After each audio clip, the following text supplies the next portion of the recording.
Bwana Dick pale ameniuliza mambo ya barabara. It's a very important subject, Bwana Dick. And I agree with you, we have many stalled roads. I want to tell you that we weren't very measured in the way we gave out contracts, because we now have roads that are in the region of 900 billion that we have issued. We have 150 billion shillings that are already outstanding, work done and not paid. So that is something that is eating my head. And I have tried to work out a mechanism. We have in the budget 56 billion shillings this year.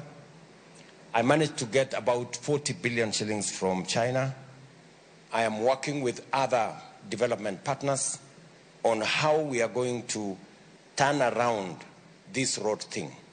I was, yesterday and today, I was in this region to unlock some of the roads that were stalled.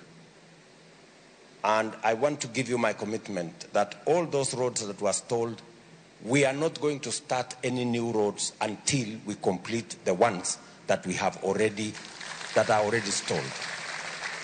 Many people want to push me to say, why don't you start new roads that will have your signature? I'm not interested in having my own signature. I'm interested in building the roads that are already there, because they are Kenyan roads irrespective of who started them. That will be my trajectory.